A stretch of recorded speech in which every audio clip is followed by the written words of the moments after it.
representatives, both from inside the country and in exile. Some of them were banned by the Assad regime because of their ideas. But now they can finally be heard.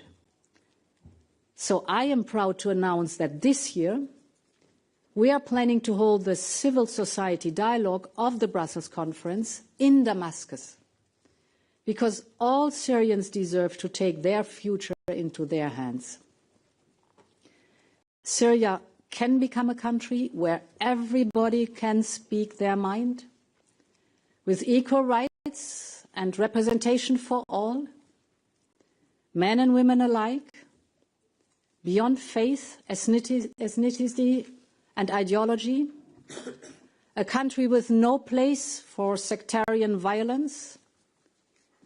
The future of Syria is for all Syrians to build, those who always fought for freedom and those who just discovered hope, those who fled and those who stayed.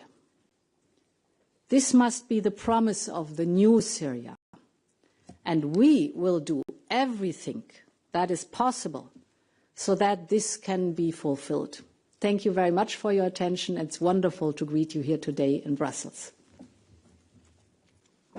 Thank you. I now invite you to watch the video address by UN Secretary General Guterres. Excellencies, distinguished guests, I thank the European Union for hosting this conference. This is a watershed moment for Syria. Syrians are on the threshold of a historic opportunity to realize their aspirations for a peaceful, prosperous and inclusive future. But the road ahead is a rocky one. After 14 years of war, Syria's economy has lost out on an estimated $800 billion in GDP. Infrastructure for critical services has been devastated, and millions of Syria, inside and outside Syria, continue to need massive levels of support for food, shelter, basic services and livelihoods. This includes the thousands of Syrians who have returned since December, and includes the 5 million Syrian refugees in neighboring countries who are deciding their next step. In all, over 2/3 of the population require humanitarian assistance, making Syria one of the largest humanitarian crises in the world. But funding for the humanitarian response continues to fall short. The international community must move with urgency to invest in Syria's future by expanding humanitarian support and reconsidering any cuts to funding at this critical time, by investing in Syria's recovery, including addressing sanctions and other restrictions, and by supporting efforts to ensure an orderly and inclusive political transition, along with the creation of institutions that serve, reflect and protect all Syrians.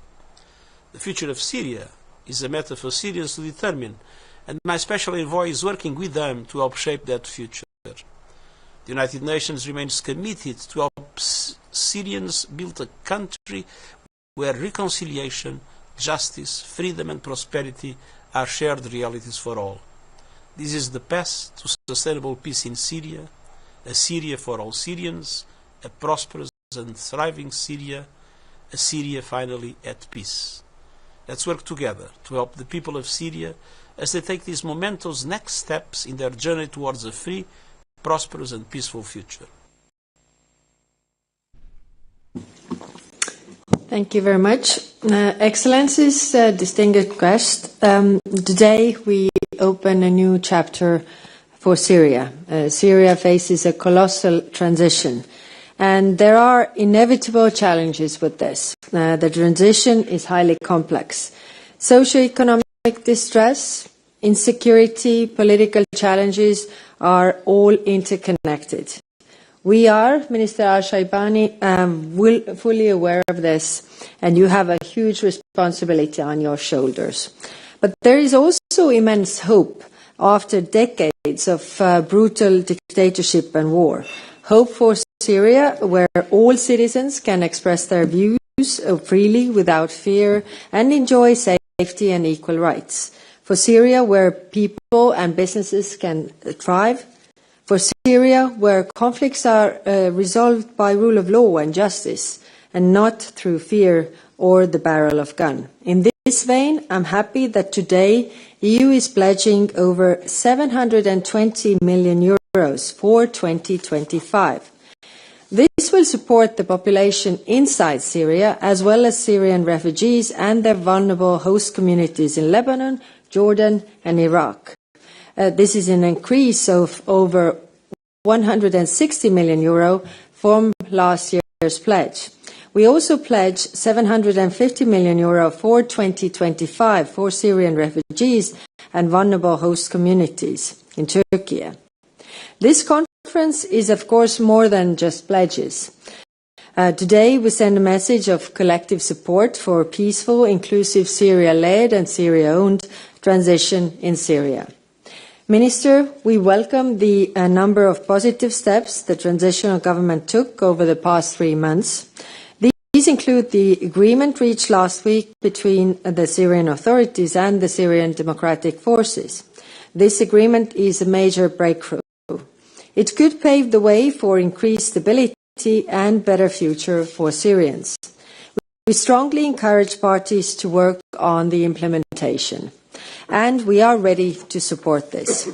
You also have an historic opportunity in the transition to tackle long-standing security threats, including chemical weapons and terrorism, including Daesh. We intend to support the deployment by the Organization for the Prohibition of Chemical Weapons of a verification mission to Syria with 4 million euros. I urge others to do the same. Cooperation on the security and daily management of camps and prisons holding foreign terrorist fighters in northeast Syria also remains essential. The recent wave of violence has highlighted the fragility of this transition. We strongly condemn the attacks, particularly those targeting civilians. They must be addressed swiftly and decisively. We welcome the establishment of an independent investigative commission by the authorities, which must credibly investigate these acts.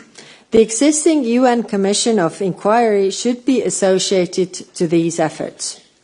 The EU is also a very strong advocate for civil society to be fully included in the transition process, which is essential for its success.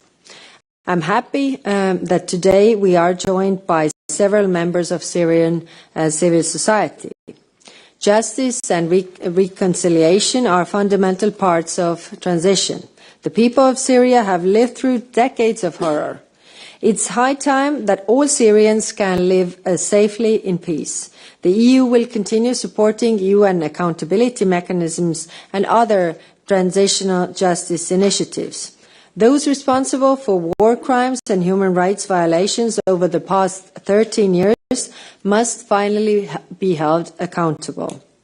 There will be no peace without justice. Let us be clear. Not all parties want the transition in Syria to succeed. These parties include Daesh and Asaad loyalists, but also Russia and Iran, who supported Assad's regime. We see malign attempts to derail the transition, be it by fueling violence or information manipulation online. We are hosting a conference on this topic on Wednesday. The recent violence in Syria is a perfect example of the dangerous consequences of this. External actors seek to manipulate the information environment to amplify tension between citizens and communities. And who really gains from this? Because the people of Syria pay for all of this with their lives. All actors, from the north to the south, from the east to the west, must respect the sovereignty, unity and territorial integrity of Syria. The path to peace, stability and prosperity for Syria requires the support and collaboration of all stakeholders, both within Syria but also beyond its borders. And at this critical moment in Syria's history, the EU is ready to play its part. Thank you. So I would now like to pass the word to Syrian Interim Foreign Minister, Mr. al-Shibani. Please. أصحاب المعالي والسعادة، السيدات والسادة، ممثلي الدول، السادة الوزراء والمنظمات الدولية الكرام، أستهل حديثي معكم اليوم بتوجيه خالص الشكر إلى مملكة بلجيكا الكريمة قيادة وشعبا على استضافتها مؤتمر دعم مستقبل سوريا، وإلى جميع الدول والجهات المانحة التي تواصل تقديم الدعم الإنساني للشعب السوري في ظل ظروف استثنائية فرضتها سنوات طويلة من الحرب والدمار. لقد احتفل الشعب السوري بخلاصه من نظام الأسد، لكن المعاناة لا تزال مستمرة نتيجة الإرث الثقيل الذي خلفه النظام البائد لشعبنا السوري. إن اجتماعنا اليوم له واجب أخلاقي قبل كل شيء تجاه المحنة الإنسانية في سوريا، وهو فرصة حقيقية لتعزيز الجهود الدولية الرامية إلى تخفيف معاناة السوريين ومواجهة التحديات العالمية بروح من التضامن والتفاهم.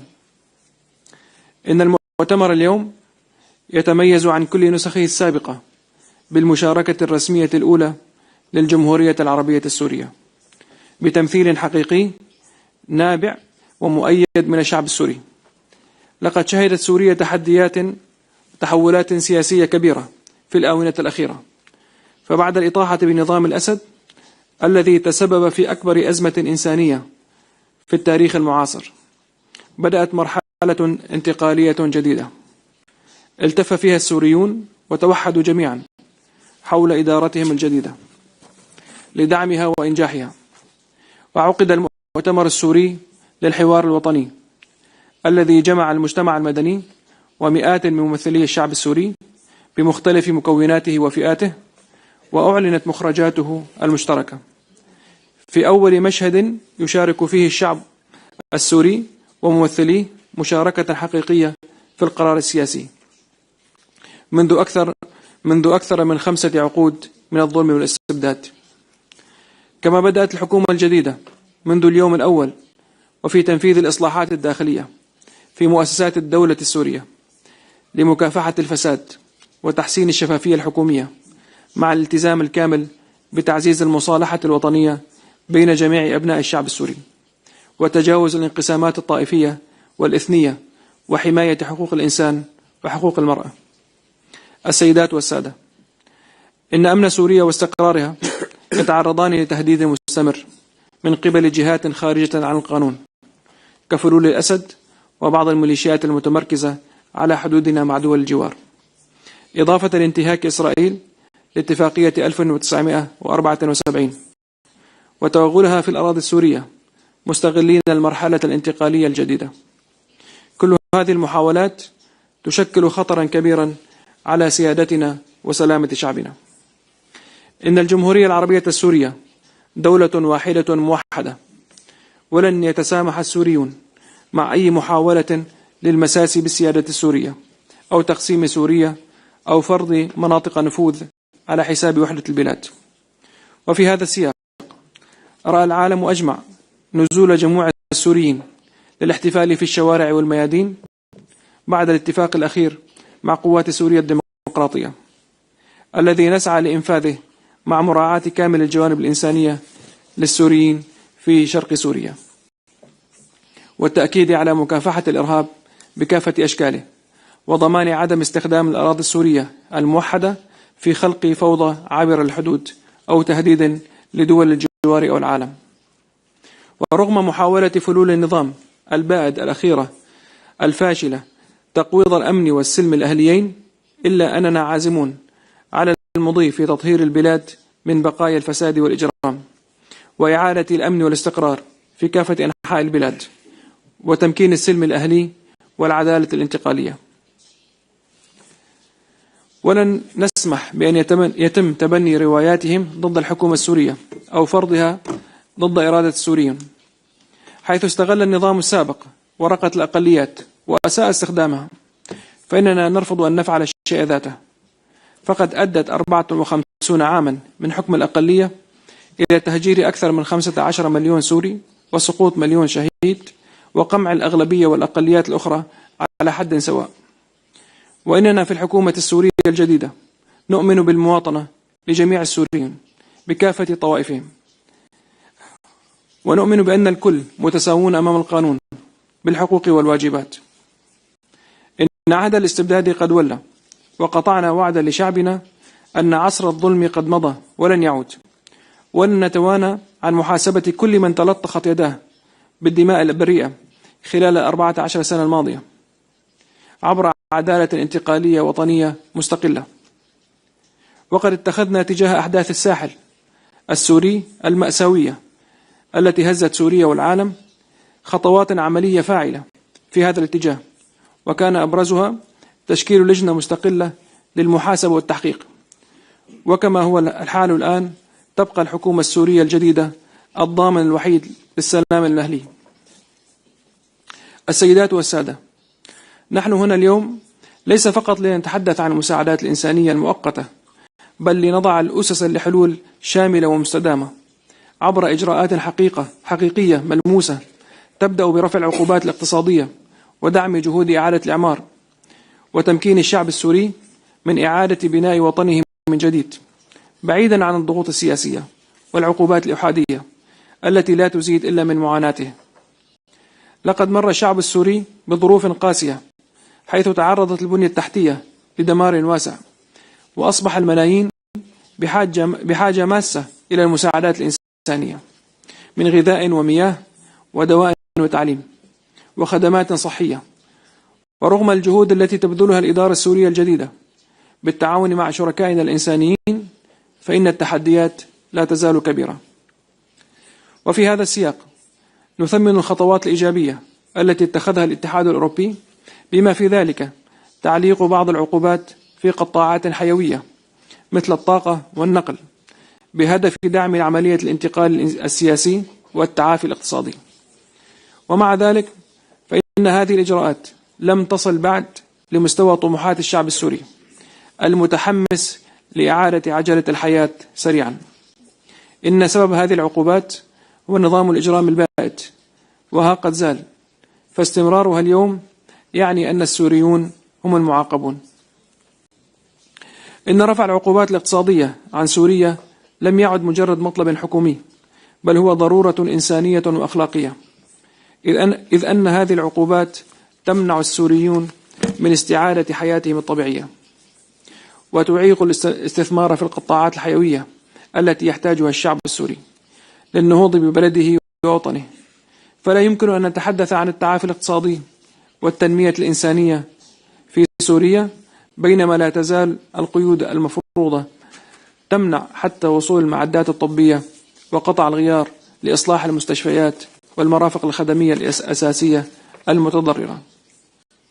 السيدات والسادة، إن الخطوات التي نتخذها نحو نهضة سوريا ينبغي أن تتوافق مع تطلعات شعبنا الذي لا يزال يعيش في المخيمات حتى الآن وفي البلدات المدمرة والمدن المنكوبة. إن إعادة أعمار سوريا التي هدمها النظام الإجرامي البائد ليست مسؤولية وطنية فقط، بل هي مسؤولية دولية أيضا. فاستقرار سوريا ينعكس إيجابيا على استقرار المنطقة والعالم. وإن إعادة تأهيل البنية التحتية وتحفيز الاقتصاد وتأمين عودة كريمة للنازحين واللاجئين إلى وطنهم وديارهم كلها أمور تتطلب تعاونا دوليا جادا. وإننا ندعو اليوم جميع الدول المانحة إلى المساهمة الفاعلة في جهود إعادة الإعمار وتشجيع الاستثمار في سوريا ودعم مشاريع التنمية المستدامة التي من شأنها توفير فرص العمل وتحسين مستوى المعيشة وإعادة الأمل لملايين السوريين. إن الحكومة السورية الجديدة تؤكد التزامها بالعمل مع جميع الشركاء الدوليين والمنظمات الإنسانية لضمان وصول المساعدات إلى مستحقيها من كافة المناطق والمكونات، وتهيئة الظروف الملائمة والكريمة للعودة الآمنة والطوعية لجميع اللاجئين، الذي لن يتم إلا بتأمين الحماية والالتزام لحقوق اللاجئين في البلدان المضيفة.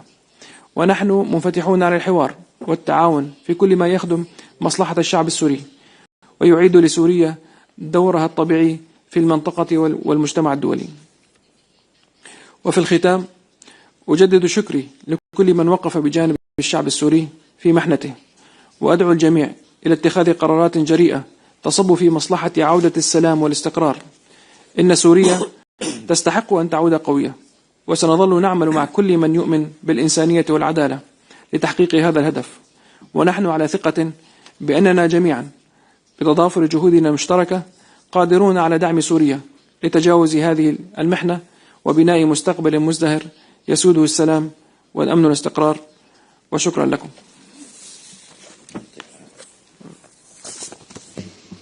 Thank you very much. And now we'll pass the floor to Mr. Safadi from Jordan, please. Bismillah ar-Rahman ar-Rahim. Madam President, Mrs. Delaine, my dear friend, High Representative, dear Kaya, dear friends. And let me start by again recognizing our colleague, the Foreign Minister of Syria, who's here for the first time in a very important sign of the changing times that our region is going through. So again, I join my colleagues in welcoming you here, Asaad. Dear friends, all through the years of the Syrian crisis, Europe stood by the Syrian people. The Brussels conference has been a steady and effective European commitment to the Syrian people, helping meet the needs of millions of refugees. This commitment continues. As the Syrian people embark on a new path towards rebuilding their country and their lives, Europe is again taking the lead in offering support. Thank you. The Syrian people deserve to live in peace and dignity after decades of suffering. International help is key as they grapple with the legacy of one of the darkest chapters in their history and begin the rebuilding process. A stable and safe Syria is in the interest of all, in the region and beyond. Therefore, it is imperative that international support flows quickly and steadily. Sanctions must be lifted, and early recovery projects are essential at this point. Support must focus on key sectors that meet the needs of the Syrian people and keep institutions running. Investment in energy, housing, health and medical sectors, among others, must be a priority.